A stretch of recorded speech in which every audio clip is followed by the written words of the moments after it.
Apa yang akan kamu lakukan ketika hidup memaksamu membuat pilihan yang menghancurkan impianmu? Inilah kisah Laras, seorang wanita muda yang dipaksa menikah dengan seorang kakek demi menyelamatkan keluarganya dari hutang yang menjerat. Meskipun hatinya tidak pernah bisa menerima, dia berjuang untuk bertahan demi orang-orang yang dia cintai. Tapi, bisakah dia menemukan kebahagiaan di tengah pernikahan yang dipaksakan? Ikuti perjalanan emosionalnya yang penuh pengorbanan, ketegangan, dan akhirnya keberanian untuk memilih jalan hidupnya sendiri. Assalamualaikum warahmatullahi wabarakatuh. Halo sahabat semua. Selamat datang di channel ini. Sebelum kita mulai cerita seru dan penuh hikmah kali ini, mari kita sholawat dulu. Allahumma sholli ala Muhammad wa ala ali Muhammad. Jangan lupa untuk tekan tombol subscribe, like, dan share agar kita bisa terus berbagi kebaikan dan cerita penuh makna. Tulis di komen kalian dari mana aja. Untuk yang sudah subscribe, semoga Allah Subhanahu wa Ta'ala senantiasa melimpahkan rahmat, keberkahan, dan kemudahan dalam setiap langkah kalian. Amin ya Rabbal Alamin. Yuk, langsung saja kita simak cerita kali ini. Semoga kisah ini bisa memberikan pelajaran berharga, menginspirasi, dan menambah keimanan kita kepada Allah Subhanahu wa Ta'ala. Bismillah, kita mulai. Laras adalah seorang wanita muda yang tinggal di sebuah desa kecil. Hari itu, saat dia sedang di rumah, ayahnya mendekatinya dengan wajah yang penuh kekhawatiran. "Kamu harus menikah dengan Pak Suroso," kata ayahnya dengan nada serius, meskipun suaranya terdengar sedikit terputus-putus karena rasa cemas yang menekannya. Laras menatap ayahnya, terkejut dan bingung. "Pak Suroso? Yang kakek itu? Dia sudah tua sekali, ayah." Laras hampir berteriak. "Jika kita tidak melakukannya, keluarga kita akan terpuruk," jawab ayahnya, memohon dengan tatapan penuh keputusasaan.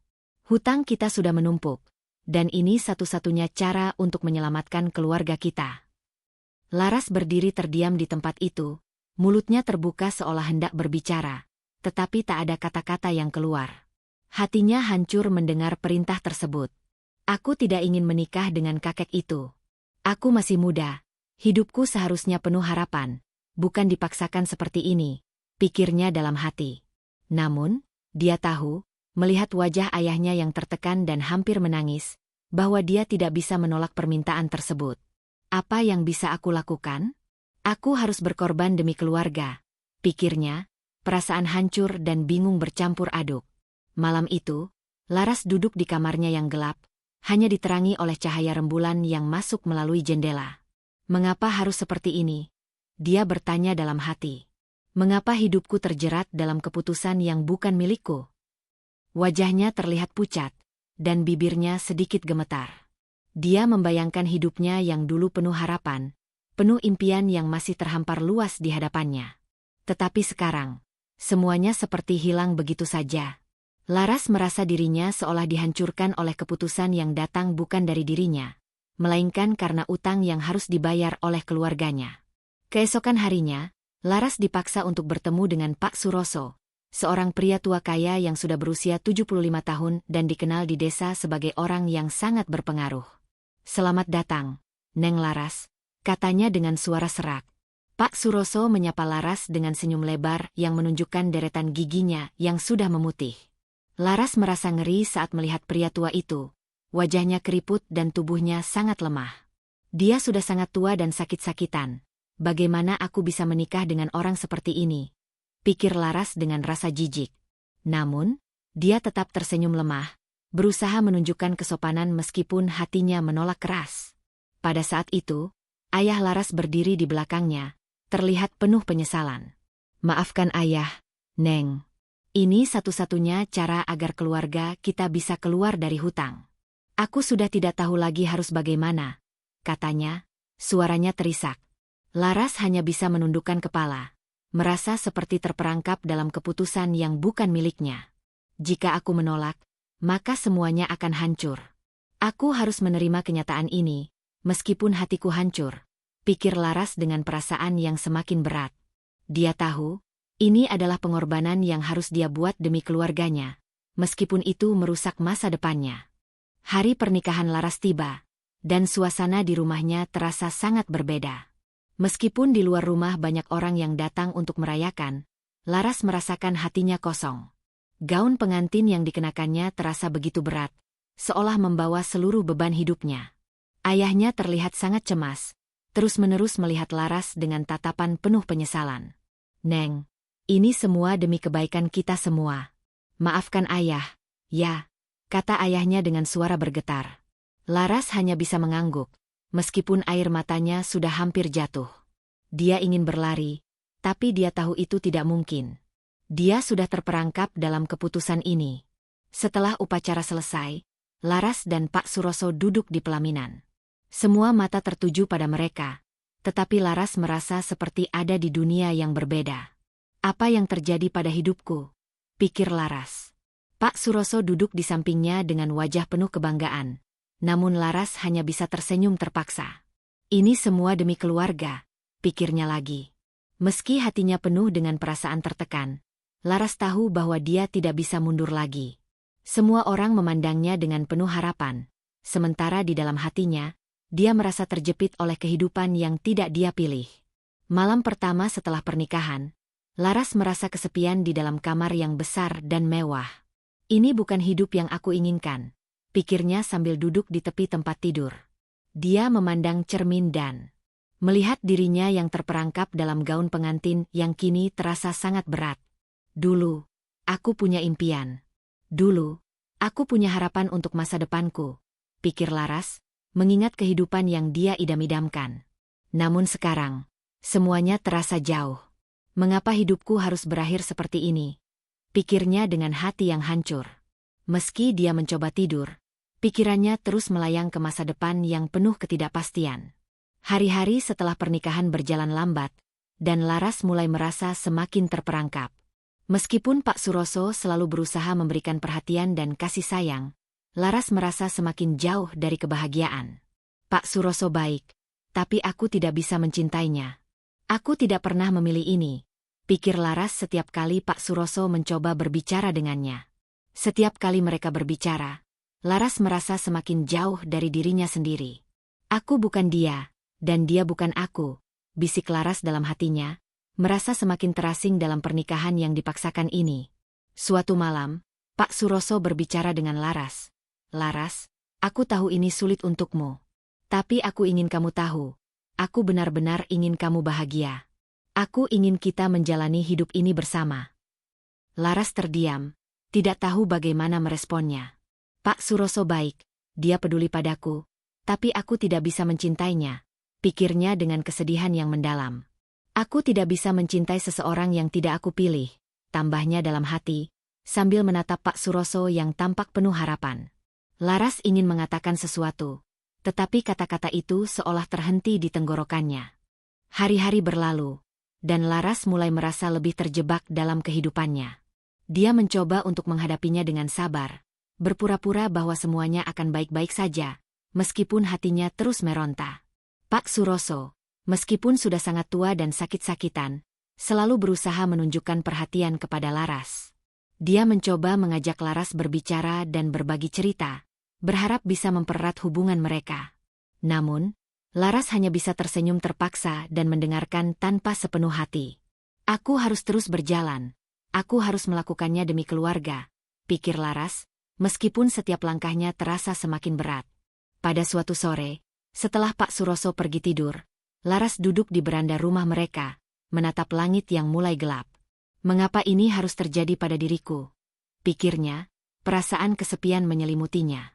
Meskipun rumah ini tampak megah dan segala kebutuhan terpenuhi, Laras merasa kosong dan hampa. Dia merenung tentang impian-impiannya yang hilang, tentang cinta yang tidak pernah dia pilih, dan tentang hidup yang sekarang terjebak dalam rutinitas yang tidak pernah dia bayangkan sebelumnya. "Aku ingin merasakan hidupku kembali. Tapi apa yang bisa kulakukan?" pikirnya, merasakan keputusasaan yang mendalam. Hari demi hari, keadaan Pak Suroso semakin memburuk. Laras mulai melihat perubahan yang jelas pada suaminya yang sudah tua. Pak Suroso sering terbatuk-batuk dan tubuhnya semakin kurus.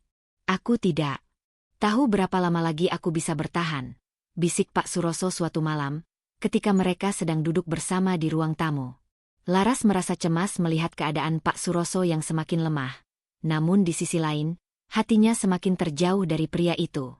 Dia sangat baik padaku, tapi aku tidak bisa mencintainya.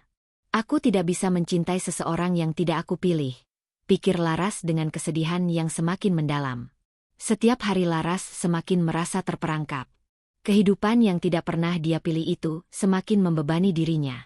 Dia merasa terkunci dalam rumah besar ini, terperangkap dalam pernikahan yang dipaksakan.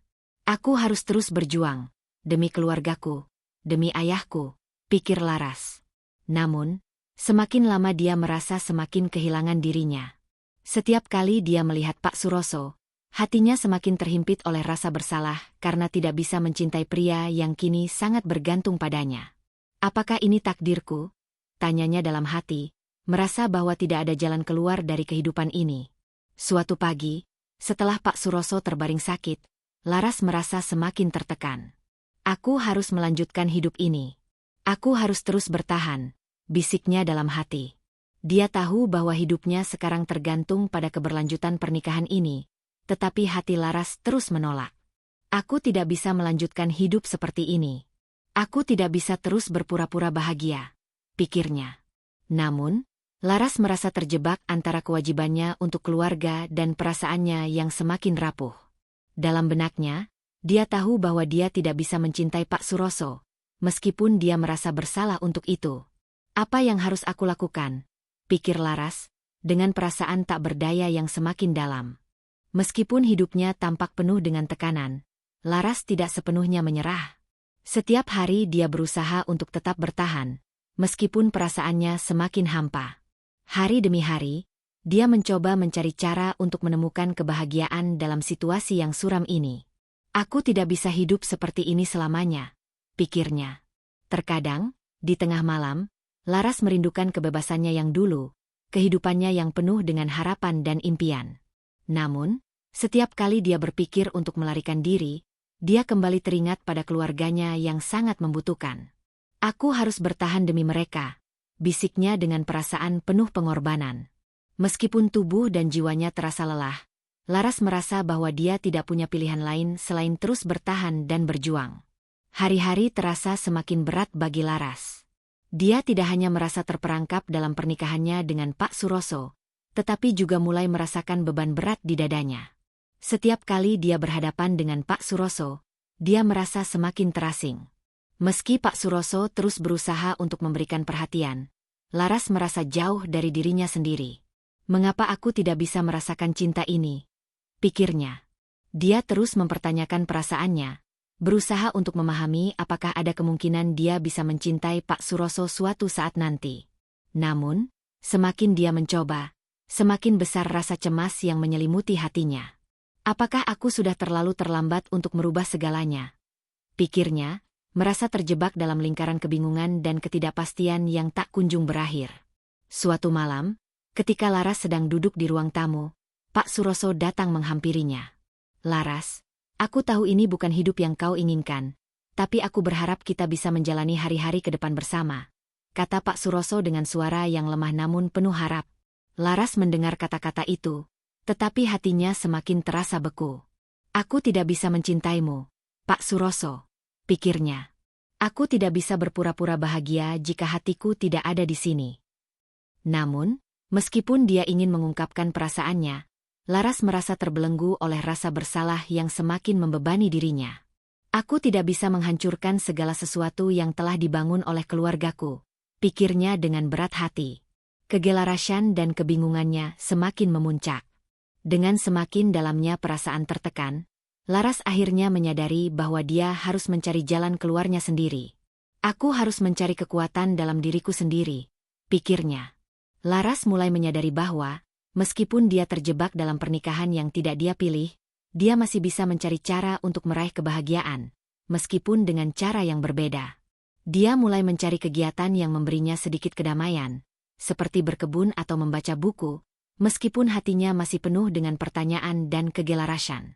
Aku harus mencari cara untuk merasa hidup lagi, bisiknya, berusaha untuk tidak kehilangan harapan.